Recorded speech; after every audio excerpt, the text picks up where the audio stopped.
Mark, after 17 years, we're eliminating your position. I nodded, shook his hand, carried my box past the break room, and smiled at the elevator camera. By the time I reached the lobby, the email was already in HR's inbox. Wednesday was going to be fun. Welcome to Karma Ledger. Today's story is told from my point of view, how a quiet goodbye turned into the most expensive restructuring my boss ever approved. I wasn't special at work. I was dependable. 17 years in facilities and safety operations at a mid-sized manufacturer. We stamp parts for bigger names you actually recognize. My badge opened more doors than the executives because I was the guy who'd show up at 3 a.m. when a compressor threw a tantrum. No drama. Just wrenches, checklists, and OSHA regs memorized like song lyrics. About a year before the meeting, a change blew in with the new plant director. Ben. Brand new suit, brand new phrases, cost centers, headcount optimization. Do more with less. He'd walk the floor with a latte and tell us to park the negativity while we pointed at a machine with its guarding literally parked on the floor. He didn't hate safety. He just considered it decorative. My job put me at the crossroads of reality and spreadsheets. Reality kept filing incident reports. Spreadsheets kept saying defer. I tried to be practical, prioritize the worst, get 3 items fixed for everyone deferred. But then the accident happened, the one that wasn't catastrophic only because the operator pulled back fast. A rotating shaft without a guard kissed his glove and took a bite of cotton instead of bone. I wrote the incident report. I attached photos. I added the purchase order request for the replacement guard we'd been deferring. And I copied Ben, HR, and our corporate safety mailbox like always. Ben called me into his office the next morning. "Mark, we need team players," he said, smiling a smile that didn't touch his eyes. "Let's not create noise." "Noise," I repeated, looking at the photo of the chewed-up glove on his screen. "Noise," he said again. "We'll discuss budget next quarter." That was the day I started writing a different kind of checklist. I stopped arguing in hallways and started capturing and writing. Every time we were told to run it for now, I followed up with a polite recap email and a subject line that would make a lawyer purr. Follow-up. Machine guarding employee report, corrective action pending. Every time Ben wrote defer, I replied, received, and filed it in a folder named 11C. OSHA Section 11C is the one about retaliation for raising safety concerns. If you know, you know. I also requested my personnel file. That's legal in my state. And I kept copies of my own reports, signed, time-stamped, routed through the official system. No proprietary designs, no trade secrets, just my safety documentation and the email threads where upper management told me no. Months passed. The guard never got replaced. Other items slid. Then Ben reorganized. My span of control shrank. My titles changed twice. And I had a development plan that read like a pre-printed PIP. I still didn't fight. I just documented. When HR invited me to an important conversation on a Wednesday at 9 a.m., I wore my good boots and brought a clean notebook. HR was already in the room. Ben leaned against the credenza like a man about to deliver bad news to someone he didn't know well. "Mark, after 17 years, we're eliminating your position," he said. Just like that. Restructuring. It's not performance-related. I nodded. Understood. He slid a manila envelope across the table. 2 weeks' pay, Cobra brochure, worthless outplacement. I looked at the envelope like it was a novelty mug. "When do you need my badge?" "End of day," he said, relieved I wasn't bawling or bargaining. "Thank you for understanding." "I understand completely," I said, and I meant it. On the way back to my desk, I didn't take a victory lap. I packed my mug, a photo of my daughter at the softball field, and my notebook. I looked at the floor I'd walked 1,000 times and realigned the stapler in the supply area because old habits die hard. Then I found an empty conference room and typed an email I'd drafted 12 times in my head. To HR Director, Corporate Compliance, Legal Intake. Subject: Notice of Protected Activity and Retaliation Facilities. Safety on multiple dates list. I raised documented safety concerns, including machine guarding deficiencies, resulting in a recordable incident. Photos and reports attached. My duties were reduced following those reports, and today I was notified that my position is being eliminated. I am requesting 1. Preservation of all ESI related to my safety reports and reassignment. 2. A copy of company policy regarding non-retaliation and reorganization selection criteria. And 3. An exit package review ensuring no waiver of rights under applicable OSHA 11C state whistleblower statutes. Regards, Mark last name badge. I attached the relevant emails and incident reports, nothing else. Clicked send, breathed. By the time the elevator doors slid open, legal had replied with a one-line, "We have received your notice." Ben had not replied at all.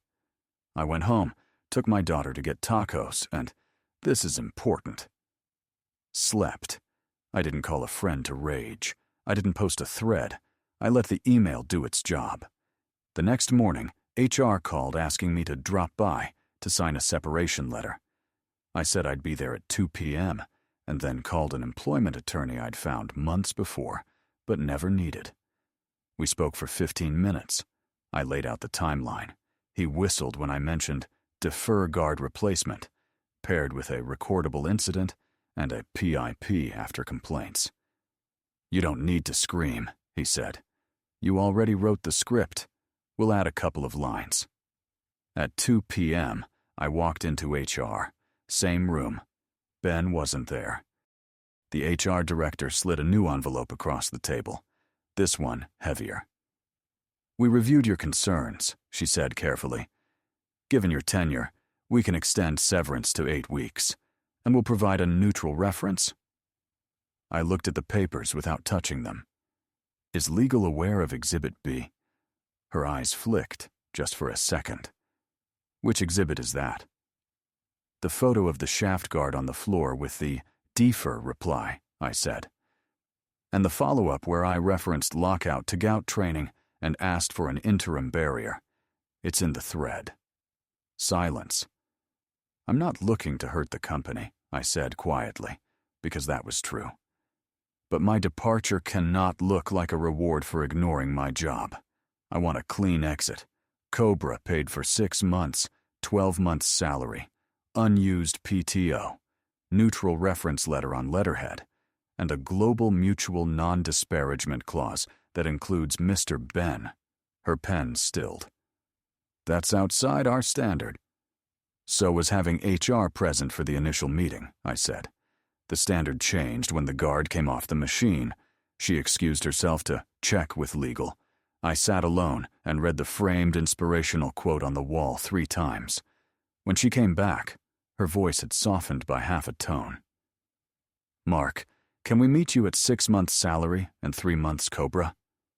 "My attorney would call that a starting line," I said. "And before you ask, yes, he has the same email archive." She blinked. "You've engaged counsel?" "I engaged documentation first," I said. "Counsel is just reading along." We agreed to continue the conversation. I went home, mowed the lawn, and answered my daughter's questions about health insurance like a normal dad. Then I did something Ben didn't expect. Nothing. I didn't call OSHA. I didn't call the board. I let the email travel through the machine and find the gears it needed to jam. 2 days later, a calendar invite appeared from Corporate Compliance Interview. Not a problem. I brought a copy of everything they already had and answered only what they asked. Yes, I had raised these issues. Yes, I had received pushback and a development plan shortly afterward. Yes, I had been told the budget would be revisited next quarter, every quarter. No, I didn't think operations people were evil. I thought someone upstairs had confused quiet with safe. They thanked me and asked me not to delete anything. Already preserved, I said. That afternoon, Ben called me for the first time since the meeting. He sounded like someone trying to smile through a toothache. "Mark, buddy, I think we got crossed wires," he said. "This is just restructuring. No hard feelings." "No hard feelings," I agreed. "Just documentation." "You don't want to be the guy who makes trouble after a long career," he said. "I was the guy who made checklists," I said. "Now I'm making a clean exit." He sighed. "Let's see what we can do." What he could do, apparently, took until the end of the quarter. My lawyer and I traded drafts with HR. Every draft got better for me. 3 months COBRA became 6. 6 months salary became 9 with PTO. The neutral reference letter got signed by HR, not Ben. A mutual non-disparagement clause went both ways, and the no rehire clause got pulled, because frankly, it would have helped me more than them. Behind the scenes, I later learned, compliance had found 2 more incidents of defer now, fix later in Ben's emails. One about a mezzanine rail that someone could just be careful around. Another about a forklift route that cut through an aisle it shouldn't. Nothing sensational, just enough to make a corporate attorney calculate risk while frowning. And then the email I'd been waiting for arrived. "Please pick up final separation documents Friday at 10 a.m. I put on the same boots, drove to the same parking lot, and walked the hallway like a tourist visiting a country I used to live in. HR thanked me for being collaborative. I thanked them for reading their own policies. I signed the pages. I shook hands. It was almost dull. Until I stepped into the lobby and saw Ben. He didn't confront me. He didn't even speak. He just watched me cross the tile and glance toward the conference room where the VP of operations was waiting. Something in his posture said this meeting wasn't about Q3 wins. I didn't gloat. I held the door for a courier, walked out into the sun, and put the envelope in the passenger seat like a small animal I didn't want to scare. Quick pause. If you like stories where the loudest move is an email with receipts, hit subscribe to Karma Ledger. It's free. It helps the channel, and it tells the algorithm you like quiet plans with loud outcomes. Thanks for being here. I cashed the checks over the next month. COBRA got paid directly. I moved my daughter's appointments without a hiccup. My lawyer sent me a note that read, "Pleasure doing calm business with a calm client." I framed it, because in a life where you usually fix things with pliers, getting praised for patience feels like a new kind of win. 3 weeks later, a former coworker texted me a screenshot from the company newsletter. Leadership update. Ben's bio was gone. Pursuing opportunities. The rumor, unverified, but sweet, was that his bonus had been tied to safety culture improvements and claims performance. Funny how both numbers were suddenly slippery when the emails came out. I didn't dance, I just made breakfast. You might think this ends with a job montage and inspirational music. Not quite. The job market wasn't a red carpet. 17 years in one place makes recruiters ask why you never left. I told the truth. I stayed where my work mattered. Then I started consulting small manufacturers who can't afford a full-time safety manager, but can absolutely afford not to maim someone. I packaged checklists, training decks, guard ordering kits, and a 1-page email template called Follow Up After a No. It sold. I trained 2 plants that used to be our competitors. One of them asked if I'd consider a permanent role. I said I'd consider it if the safety budget lived in operations, not HR, and if the person in my old job got a raise. They agreed. I smiled and said I'd start after softball season. As for Ben, I saw him once more, months later, at a supply expo. He was working a booth for a vendor that sells lean solutions, with clipboards and buzzwords. He looked past me. I let him. I had a flyer to hand to a plant manager who actually fixes things. People have asked if I regret not suing. Maybe I could have squeezed more money out with a public case. Maybe OSHA would have published a press release. But here's what I've learned. Sometimes the quiet win is the biggest. Internal compliance, email trails, and polite insistence can move granite. My daughter isn't impressed by fireworks. She's impressed by weekends. I don't spend angry. If you're ever in a room where someone says, "Let's not create noise," remember this. Documentation isn't noise. It's signal. It's the difference between "he said," "she said," and page 3, paragraph 2. Make your follow-ups polite. Keep your tone boring. Boring is unbeatable in a PDF. On my last day consulting for that first plant, a line operator stopped me by the vending machines. "Hey, Mark," he said. "They put the guard back on Station 12. I nodded. "Good." He hesitated. "You did that, right?" I shook my head. "The email did." He laughed. We both did. Then I went home and grilled burgers and fixed nothing more complicated than a squeaky hinge. Sometimes revenge is a headline. Sometimes it's a quiet policy working exactly as written after you force it to. Thanks for listening.